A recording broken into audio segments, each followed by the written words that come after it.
Today is a special day for me. September 29th. Is it because it's my little brother's birthday? Nah, no, not at all. He's a loser. No, today's about the Teenage Mutant Ninja Turtles.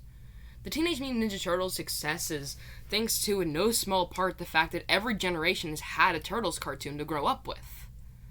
And if you can't tell by my voice, I am, indeed, young. So, I grew up with the TMNT 2012 show.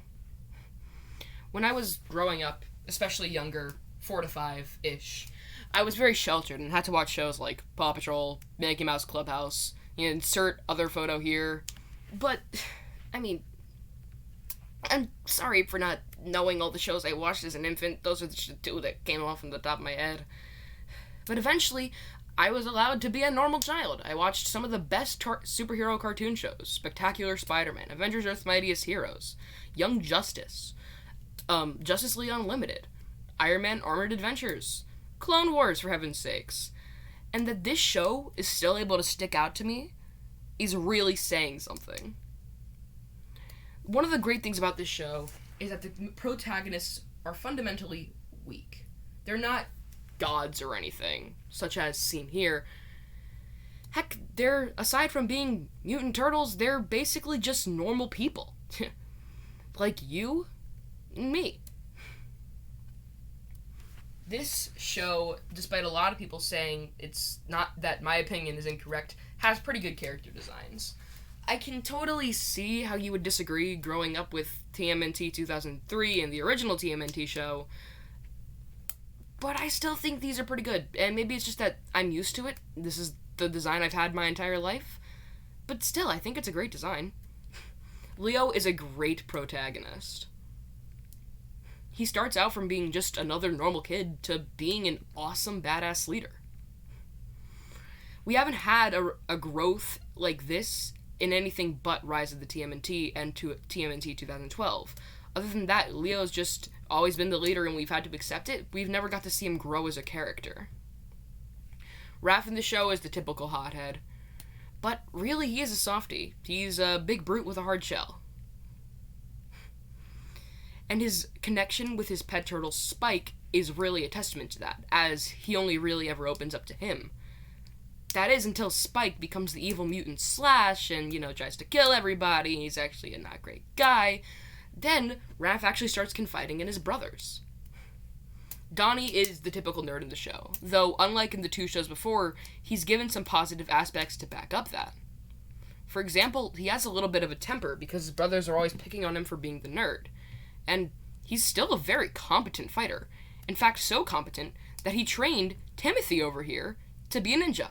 Not a very good ninja, but still, a ninja nonetheless. And when Timothy mutated into this giant, gelatinous blob thing, well, Donnie felt so responsible that he started looking for a retro mutagen to turn Timothy human again. And now my favorite Ninja Turtle, Mikey. Oh yeah, Mikey. Mikey has the best balance between comedic relief and fun little young loving brother from here than in any show.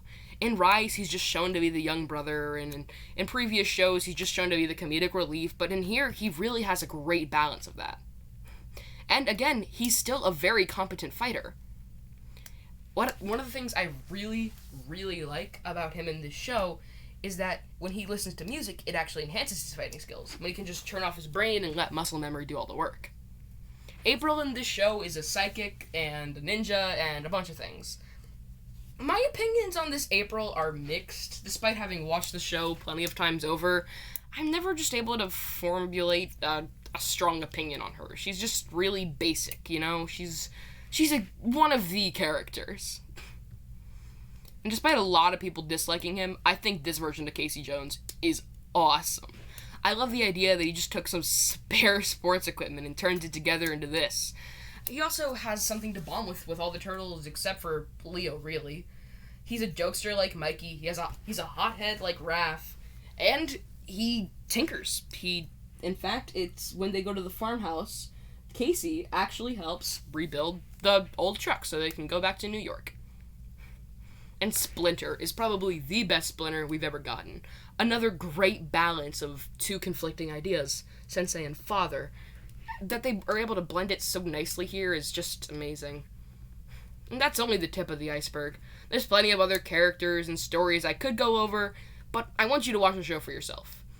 And unless you already have, then you know why I'm gushing over this show. It's my childhood version of TMNT, and nothing can take that away from me. It'll always be my favorite despite having watched all the others. Maybe this is how old Turtle fans feel, and they're talking about hating Rise because it's not their childhood and stuff, but I don't know. I guess this is just TMNT for everybody. Y'all get...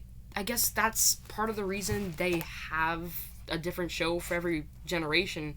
It's so that all children can experience a different version of the TMNT. If you were growing up around 2003, great. You can learn this about this gritty, dark world when the Turtles inhabit. If you're growing up in 2012, you can get a great combination of comedy and seriousness. Anyways, thanks for watching this informal, kind of dumb video. TMNT 2012 is, one of my favorite shows of all time. There's a lot of things. One of the things I didn't touch on intentionally was the relationship between Donnie and April, which is just one of the decisions ever made, I'm not sure how I feel about it. Maybe it's because I grew up watching the show without the internet to say, ew, but, now that I have common sense, I know that it's just a weird thought, the turtle and a human. I guess, yeah, April's half mutant, but whatever. Thanks for watching. Bye.